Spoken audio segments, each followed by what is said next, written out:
नमस्कार, बहुत बहुत स्वागत है आपका। सुदर्शन न्यूज देख रहे हैं आप। मैं हूं विकास ब्रजेश सक्सेना। उत्तर प्रदेश देश का सबसे बड़ा राज्य जो बीते 8 सालों में नई बुलंदियों को छू रहा है। विकास, निवेश, कानून व्यवस्था, इंफ्रास्ट्रक्चर जैसे हर क्षेत्र में यूपी ने एक नया अध्याय और नया इतिहास लिखा है।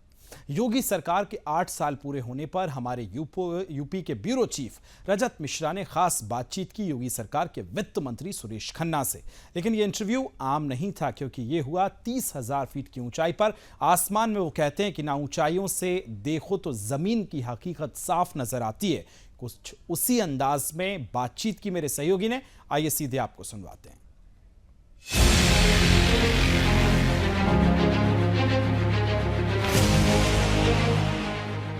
ये वही उत्तर प्रदेश है जिसे कभी बीमारू राज्य कहा जाता था, लेकिन आज ये इन्वेस्टमेंट और इंफ्रास्ट्रक्चर का हॉटस्पॉट बन चुका है। बीते 8 सालों में योगी सरकार ने यूपी को एक नई पहचान दी है। Expressway, airport, industrial hub, smart city. आज यूपी में जो विकास की रफ्तार दिख रही है वो पहले कभी नहीं देखी गई थी।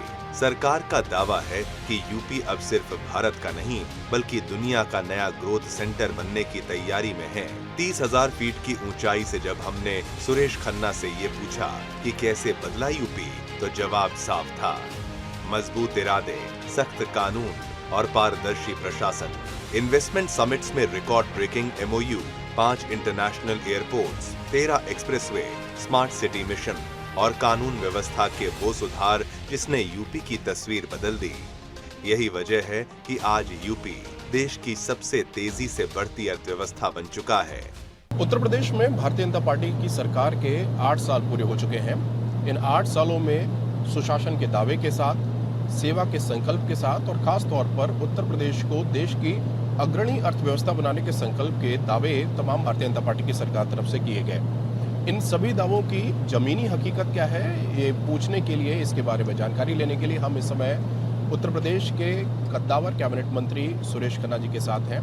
जमीन से तकरीबन 30,000 फीट की ऊंचाई पर जमीनी हकीकत जानने की कोशिश कर रहे हैं। 8 साल पूरे हुए हैं और 8 साल में उत्तर प्रदेश में क्या कुछ बदला है, इसके लिए सीधे बात करते हैं सुरेश खन्ना जी से। उत्तर प्रदेश में जिस तरीके से 8 साल में परिवर्तन हुए हैं, खासतौर पर आप एक ब्रांड बन चुका है उत्तर प्रदेश, आप किस तरीके से देखते हैं इसको? 2017 से पहले उत्तर प्रदेश एक बीमारू प्रदेश के रूप में जाना जाता था, लेकिन इन 8 वर्षों में योगी जी की नेतृत्व में जो सरकार बनी उसने हर क्षेत्र में प्रगति की है और उत्तर प्रदेश का परसेप्शन बदला है। परसेप्शन कोई एक घटना से नहीं बदलता, लगातार chain of events, rule of law और विकास का पहिया बहुत तेजी से घूमा। इस कारण उत्तर प्रदेश के बारे में लोगों की धारणा बदली है और हम दावे के साथ कह सकते हैं कि आज उत्तर प्रदेश एक प्रोग्रेसिव प्रदेश के रूप में जाना जाता है। अब यूपी को एक फाइनेंशियल डिसिप्लिन स्टेट बनाना ये बड़ा चैलेंजिंग रहा है, क्योंकि उत्तर प्रदेश में ये था कि आओ और लूट करो। परिवारवाद की राजनीति उत्तर प्रदेश में काफी लंबे वर्षों तक चलती चली आई।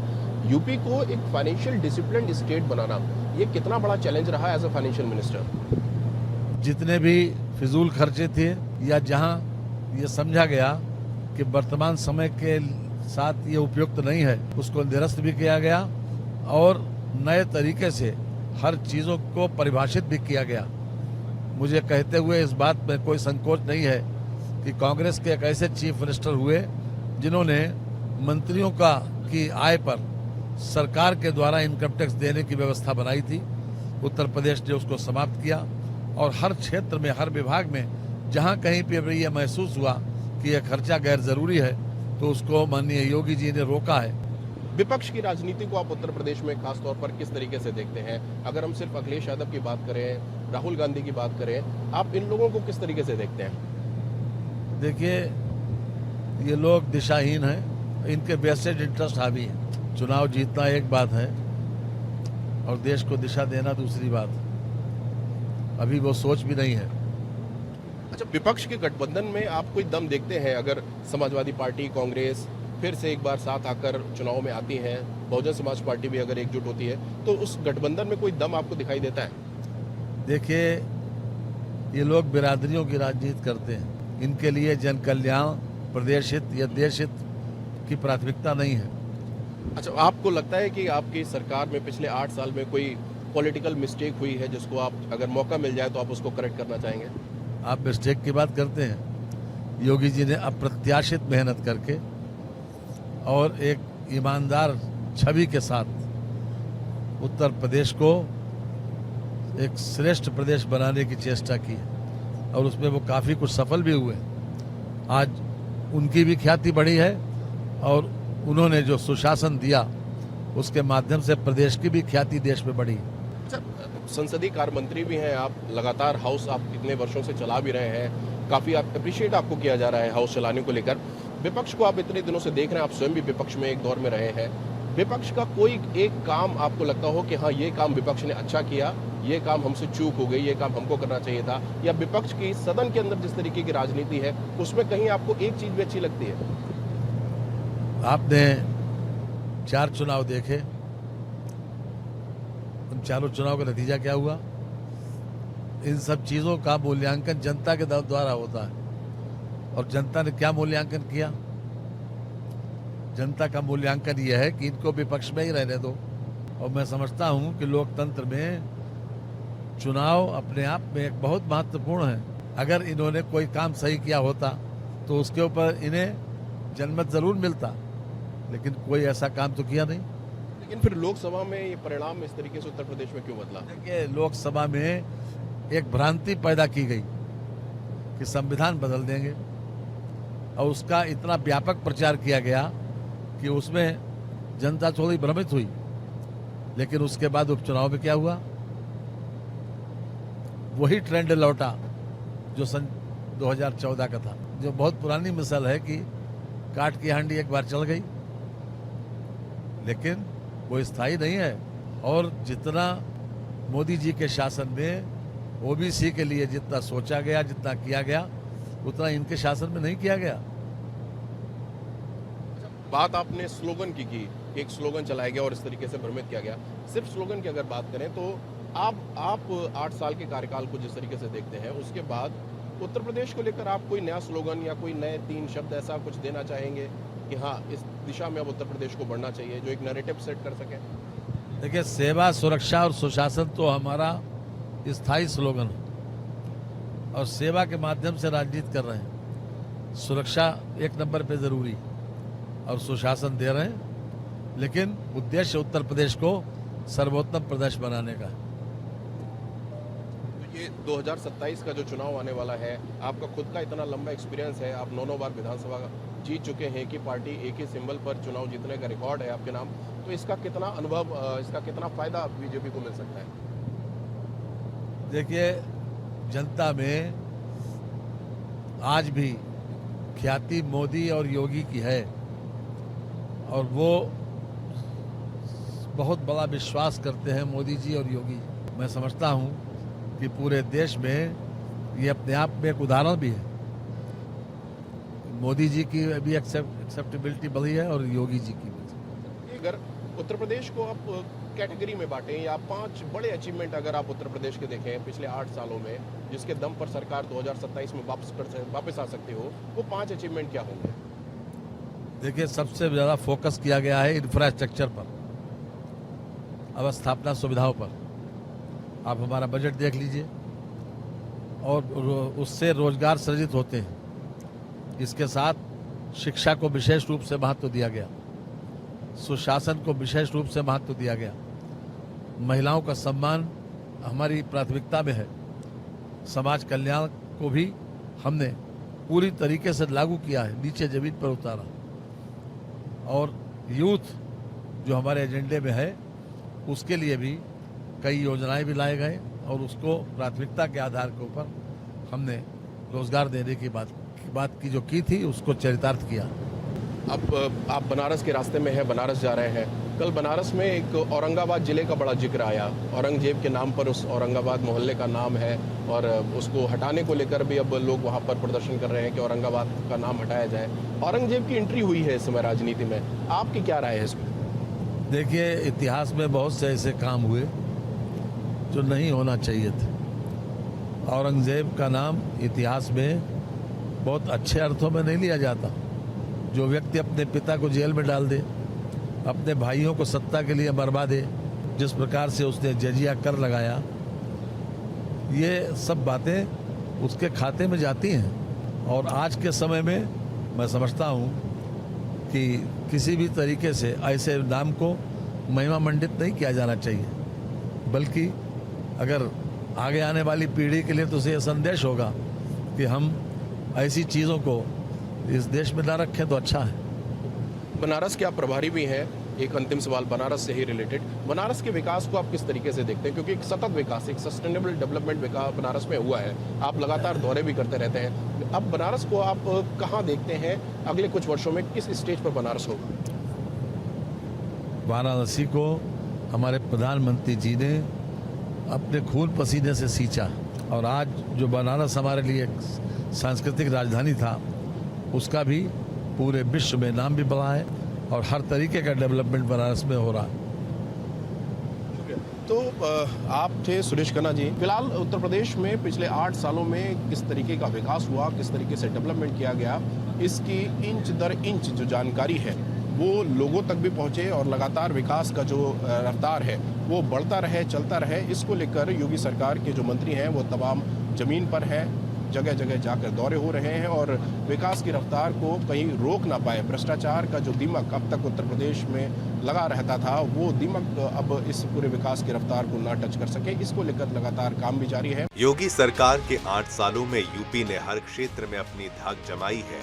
ये बदलाव सिर्फ कागजों पर नहीं बल्कि जमीन पर दिखाई देता है। प्रदेश में सांस्कृतिक राष्ट्रवाद को बढ़ावा मिला और धरोहरों को सम्मान। काशी, अयोध्या और मथुरा का गौरव पुनः लौटा और इसको करने के लिए योगी आदित्यनाथ खुद भी ग्राउंड पर रहे और अपने मंत्रियों को भी जमीनी हकीकत जानने के लिए हमेशा लगाए रखा। आज प्रधानमंत्री का संसदीय क्षेत्र काशी एक नई चमक धमक के साथ पूरे विश्व के सामने है, लेकिन ये बदलाव एक दिन का नहीं बल्कि सतत मेहनत का परिणाम है। उत्तर प्रदेश में योगी आदित्यनाथ के नेतृत्व में चल रही भारतीय जनता पार्टी की सरकार ने पिछले 8 सालों में सांस्कृतिक राष्ट्रवाद के मुद्दे को एक नई धार दी है। काशी के बाद अयोध्या और अयोध्या के बाद अब मथुरा में भी विकास की रफ्तार तेजी से आएगी, इसका दावा खुद मुख्यमंत्री योगी आदित्यनाथ करते हुए नजर आते हैं, क्योंकि वो खुद इस बात को कहते हैं कि जब जब मौका मिले तब उसको बुनाना चाहिए। इन पिछले 8 सालों में काशी की दशा और दिशा दोनों बदली है। प्रधानमंत्री नरेंद्र मोदी का संसदीय क्षेत्र होने के नाते और उसके साथ साथ योगी सरकार की प्राथमिकताओं में होने के कारण बनारस के लोगों को यहाँ पर नई नई सुविधाओं का लाभ भी मिला है। बावजूद इसके कि प्रधानमंत्री नरेंद्र मोदी की जीत का आंकड़ा इस बार कम रहा, जीत का अंतर कम रहा, इसका असर बनारस के विकास के ऊपर नहीं दिखाई देता। बनारस के प्रभारी मंत्री सुरेश कुमार खन्ना इस समय बनारस के अंदर जो मिनी पीएमओ कार्यालय बनाया गया है वहाँ पर है और वहाँ पर लोगों की समस्याओं को सुन रहे हैं। सरकार की ये जो कोशिश है कि समाज के अंतिम पायदान पर खड़े व्यक्ति तक सरकारी सुविधाओं का लाभ पहुंचे और बीच में कोई बिचौलिया ना हो, कोई मीडिएटर ना हो, इसके लिए जो व्यवस्थाएं की गई हैं और उसके बाद इस तरीके की मॉनिटरिंग ये दर्शाती है कि सरकार जो कह रही है उस दावे में दम है और खुद सरकार के बड़े बड़े मंत्री जमीन पर उतरकर उसकी स्क्रूटनी कर रहे हैं, उसकी समीक्षा कर रहे हैं, ताकि जो दावे अधिकारियों की तरफ से किए जाते हैं उन दावों की भी जांच पड़ताल हो और सरकार की जो मंशा है वो पूरी तरीके से पब्लिक के बीच में साफ रहे। बनारस के विकास कार्यों की समीक्षा जो प्रभारी मंत्री हैं सुरेश खन्ना उनके द्वारा लगातार की जा रही है। ये बनारस के अंदर खास तौर पर अब तक कितने काम हुए हैं और अब तक उनकी जो रिपोर्ट है, जो प्रगति समीक्षा है वो क्या कहती है, उसके बारे में फिलहाल अभी वो बनारस के अंदर जानकारी ले रहे हैं। कितने करोड़ों रुपए की योजनाएं अब तक पूरी हो चुकी हैं, सड़क पर उतर चुकी हैं और क्या अब आगे का रोड मैप है, क्या प्लान है बनारस के विकास को लेकर, उसको लेकर जो एक समीक्षा है वो सड़क पर ही इस समय चल रही है। और तमाम जो सड़कें हैं बनारस के अंदर की, चाहे वो मंदिरों को जोड़ने वाले मार्ग हों या फिर रिहायशी इलाके हों, उनको चौड़ा किया जाना है, उनको और लंबाई प्रदान की जानी है। उसके लिए तमाम योजनाएं हैं वो स्वीकृत की गई हैं और उसी के तहत जो समीक्षा है वो इस समय बनारस के अंदर की जा रही है। सुबह से लगातार आप देख रहे हैं कि किस तरीके से एक के बाद एक बैक टू बैक जो मीटिंग्स हैं वो बनारस के विकास को लेकर जो प्रभारी मंत्री हैं उनके द्वारा, सुरेश खन्ना उनके द्वारा लगातार की जा रही हैं। और ख़ास तौर पर यह है कि अलग अलग विभागों के जो काम हैं वो किस किस स्टेज तक पहुँचे हैं, चाहे वो धार्मिक स्थान हो, चाहे वो सरकारी बिल्डिंग हो, या फिर वो जो वन क्षेत्र है उसको कवर करने की बात हो, या अलग अलग तरीके के जो काम है बनारस के अंदर, तो वो कहाँ तक पहुँचे हैं उसकी जो समीक्षा है वो इस समय बनारस के अंदर जो प्रभारी मंत्री हैं वो कर रहे हैं। और इस लगातार एक के बाद एक जो मीटिंग्स रहीं वो भी इसी बात को लेकर रहीं, इसी बात पे केंद्रित रहीं कि बनारस में जो डेवलपमेंट है वो किस तरीके से किया जाए और किस तरीके से उसको और स्पीड दी जाए। जो सतत विकास की बात जिसकी बार बार होती है वो किस तरीके से हो, उसको लेकर जो रिपोर्ट है, समीक्षा है, वो अब से कुछ देर पहले जो जिले के बड़े अधिकारी थे, चाहे वो डीएम की बात हो, सीडीओ की बात हो, एडीएम की बात हो, एसडीएम की बात हो, तमाम वो सारे अधिकारी वहाँ पर सर्किट हाउस में मौजूद रहे, वहाँ पर वो बैठकें हुई। और उसके बाद अब जो ग्राउंड पर उनकी रियलिटी क्या है, बातें सिर्फ मीटिंग्स में कही जा रही हैं या फिर वास्तविकता में ज़मीन पर भी वो उतर रही हैं, इसको देखने के लिए अब प्रभारी मंत्री सुरेश खन्ना ग्राउंड पर उतरे हुए हैं और वो एक एक करके जो रिपोर्ट है वो ग्राउंड पर जाके भी चेक कर रहे हैं कि रियलिटी वास्तव में क्या है। 30,000 फीट की ऊंचाई पर हमने न सिर्फ यूपी के बदलाव की कहानी जानी, बल्कि यूपी में विपक्ष की स्थिति और कई संभावनाओं पर भी बात की। लेकिन सफर यहीं खत्म नहीं हुआ। काशी से लखनऊ वापसी के दौरान हमने सुरेश खन्ना से रैपिड फायर सवाल किए, वो सवाल जिनके जवाब सीधे और बिना लाग लपेट के मिले। आप भी सुनिए। बनारस का दौरा खत्म करके अब वापसी लखनऊ की तरफ है। मेरे साथ यूपी के कैबिनेट मंत्री सुरेश खन्ना जी हैं। ताबड़तोड़ दौरा था पूरे बनारस का, कई जगहों पर गए, प्रगति की समीक्षा भी की और अब वापसी लखनऊ की तरफ है। पहला दौर जो इंटरव्यू का था उसमें आपने एक डिटेल्ड आंसर सुने कि किस तरीके से राजनीतिक परिस्थितियों के ऊपर क्या कहना है उनका, लेकिन अब इस पूरे इंटरव्यू को थोड़ा इंटरेस्टिंग बनाते हैं और कुछ रैपिड फायर क्वेश्चन आपसे खन्ना जी हम पूछेंगे जिसका जवाब आपको ज़्यादा सोच समझ के नहीं देना। जो आपके मन में पहला थॉट आता है आप वही जवाब हमको दीजिएगा कि क्या आप सोचते हैं उसको लेकर, ठीक है? चलिए, आज अगर चुनाव हो जाए उत्तर प्रदेश में तो भारतीय जनता पार्टी को कितनी सीटें मिलेंगी? 80%। योगी जी का सबसे अच्छा निर्णय आप पिछले 8 सालों में क्या मानते हैं? Rule of law and development. अच्छा, अब विपक्ष में भी आप रहे, ये बड़ा इंटरेस्टिंग सवाल है कि विपक्ष का कौन सा ऐसा नेता है जो आपको टेंशन देता है? जमीन से जुड़ा हो, जो हवाई रहो, टेंशन बहुत देता है। जिसके सामने कोई विजन हो वो टेंशन देता। अच्छा, विपक्ष का सबसे अच्छा नेता आप किसको मानते हैं? ये सबसे अच्छा नेता कोई नहीं है टक्कर। 2027 के लिए क्या जरूरी है, हिंदुत्व या विकास? अल्टीमेटली विकास ही प्रिवेल करेगा और हिंदुत्व तो हमारे रग रग में है। अखिलेश यादव और प्रियंका गांधी की जोड़ी बीजेपी के लिए सिरदर्द? मैंने कहा ना कि कोई सिरदर्दी को तो कोई सवाल ही पैदा नहीं होता। अगर आपको 24 घंटे के लिए उत्तर प्रदेश का मुख्यमंत्री बना दिया जाए तो पहला निर्णय सुरेश खन्ना क्या लेंगे? अव्वल तो ये होने नहीं जा रहा, और सपने में भी अगर कहीं बन गए तो समाज के अंतिम व्यक्ति को न्याय मिले और विकास की किरण उस तक पहुंचे। अपोजिशन के किस लीडर को आप चाहते हैं दिल से कि ये बीजेपी में आ जाए, इसको बीजेपी में रखना चाहिए? हम तो चाहते हैं सब आ जाएं। अच्छा, आपको लगता है कि जो बुलडोजर पॉलिटिक्स उत्तर प्रदेश में चलती है जिससे वास्तव में शांति आ गई उत्तर प्रदेश में? देखिए, बुलडोजर पॉलिटिक्स नहीं है। अगर आप देखेंगे कि समय समय के ऊपर जो सुप्रीम कोर्ट ने गाइडलाइंस दी हैं, उत्तर प्रदेश सरकार ने कभी उसकी अवहेलना नहीं की। विपक्ष का सबसे बड़ा झूठ आप क्या मानते हैं? पिछले चुनाव में तो संविधान के बारे में झूठ फैलाया। कोई एक चैलेंज देखना हो उत्तर प्रदेश का कि अगले 5 साल के लिए आपको चैलेंज अगर तय कर रहे हैं तो वो क्या होगा? कानून व्यवस्था होगा, महिला सुरक्षा होगी या विकास? देखिए, उत्तर प्रदेश में जो हमारा आबादी का क्वांटम है, जो परिस्थिति बहुत तेजी से जो आबादी बढ़ी, फिलहाल वो एक अपने आप में चैलेंज है। आप अपनी पॉलिटिक्स का टर्निंग पॉइंट किस दौर को मानते हैं अपने पूरे पॉलिटिकल कैरियर में, जहां पे आप ये मानते हैं कि अब मैं कार्यकर्ता से नेता हो गया, या ये मेरी पॉलिटिकल कैरियर का सबसे बड़ा टर्निंग पॉइंट था? हमारा तो वर्कर थे, वर्कर हैं आज भी। तो योगी सरकार ने जो पिछले 8 साल का दौर बीता है, उसमें आप सरकार का सबसे चैलेंजिंग डिसीजन क्या मानते हैं कि जिसको लेने से पहले सरकार ने बहुत मंथन किया हो, एक चैलेंज रहा हो? कोरोना ही काल था। कोरोना जब आया उसको बहुत अच्छे तरीके से मुख्यमंत्री जी ने एक टीम बनाई और उस टीम का बैठक होती थी बराबर, लगातार बैठकों में रोज की रोज उसकी समीक्षा भी होती थी। आप लगातार 9 बार से विधायक हैं, आपकी जीत का बेसिक रूल क्या है? जनता से डायरेक्ट कांटेक्ट। सुरेश खन्ना कभी केंद्र की राजनीति में जाएंगे? नहीं, मेरी कोई रुचि नहीं है।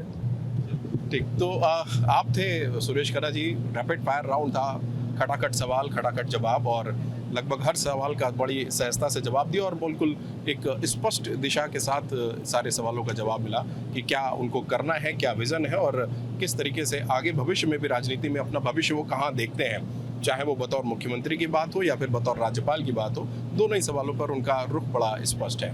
फिलहाल ये यात्रा, इस पूरी यात्रा में जहाँ जहाँ वो गए वो सारी यात्रा आपने देखी। अब अगली बार हम फिर जब मुलाकात होगी तो ये देखा जाएगा कि जिस विकास की बातें आज हुई वो विकास अब तब कहाँ तक पहुँचा और कितना अंतर उसमें आया। योगी सरकार के 8 साल पूरे हो गए हैं। अब जब ये सेकेंड रिजीम खत्म होगा उसके बाद जो दावे किए जा रहे हैं कि योगी सरकार फिर से रिपीट होगी, भारतीय जनता पार्टी की फिर से वापसी 2027 में होगी, उन दावों में कितना दम होगा।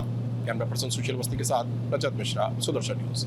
30,000 फीट की ऊंचाई पर हुआ ये एक्सक्लूसिव इंटरव्यू सिर्फ एक बातचीत नहीं बल्कि यूपी की नई उड़ान की तस्वीर था। आज यूपी सिर्फ एक राज्य नहीं बल्कि संभावनाओं की भूमि बन चुका है, जहां निवेश की बयार है और इंफ्रास्ट्रक्चर का विस्तार है। यूपी वो नाम है जहां कानून व्यवस्था की सख्ती से विश्वास कायम है। योगी सरकार के 8 साल सिर्फ आंकड़ों की कहानी नहीं बल्कि बदलाव की हकीकत है, और इस सफर में यूपी जिस रफ्तार से आगे बढ़ रहा है वो दिन दूर नहीं जब ये देश की सबसे बड़ी आर्थिक ताकत बनकर उभरेगा। Bureau report, Sudarshan news.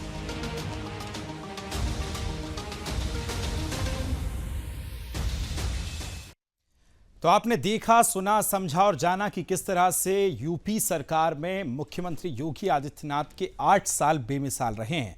सुना भी, समझा भी, देखा भी और जाना भी। इस खास पेशकश में फिलहाल इतना ही। दीजिए अनुमति। नमस्कार।